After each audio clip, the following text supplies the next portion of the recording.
This is St Albans, north of London. It was the ancient Roman town of Verulanium, and today it has an impressive cathedral, a really nice park, and a fun little archaeological museum. It makes a nice little day trip about 20 minutes outside of London, and I'll give some directions at the end. We were lucky and hit it on one of the 2 market days of the week, which are Wednesday and Saturday. They had produce stands, clothing, snacks. We got the traditional pasty, and then how could I pass up a Roman spelt marching bread? We popped into a few of the shops. They had candy, pastries, vintage tchotchkes, and then we took some time wandering the streets on the way to the Archaeological Museum. The museum itself is made of brick-faced concrete and this black flint, which you see everywhere, which I think is supposed to be similar to the Roman construction you see in the area, which you'll see when we get to the ancient walls. Along with the typical artifacts, they had several well-preserved mosaics.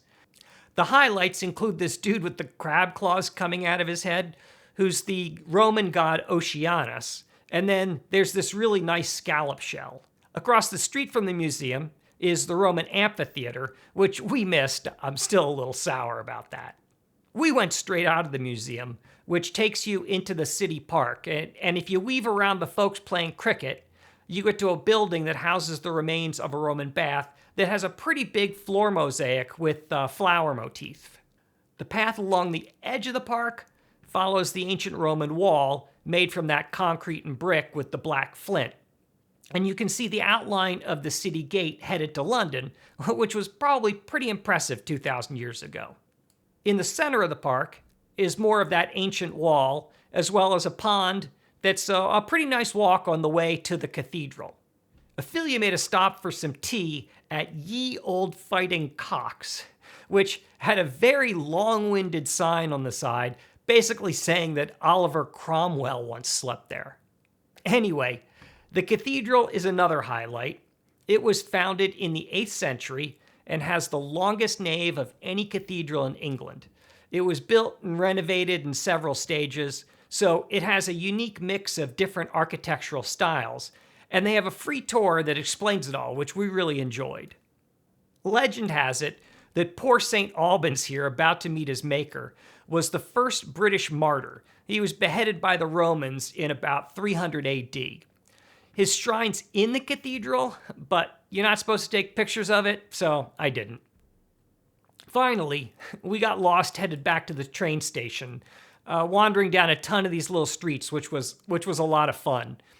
We like to walk, and we got 20,000 steps that day, but that was totally unnecessary. In St. Albans, we probably got about 10,000 steps. In total, we were probably there for about 5 hours before we got on the train back to London. So the nuts and bolts, we took the Thameslink, which is a train, from St Pancras Station. Just follow the Thameslink signs in the station to the ticket office. I think we could have used Tap and Go, but I wasn't quite sure, so we went ahead into the ticket office and bought round-trip paper tickets. Then down to Platform B. This is the line that goes to Bedford, but of course St. Albans isn't nearly that far. When you get off the train at St. Albans Station, the cathedral is about a 20-minute walk, and then the museum is another 10 minutes past that, but there's no reason to rush. Walking around the town is a lot of fun. Great visit, great time, 4 stars. If you enjoyed this video, I'd really appreciate it if you gave it a like, maybe consider subscribing, and then leave comments down in the chat if you've been to St. Albans or you have other recommendations for day trips out of London. And thanks again, and see you soon.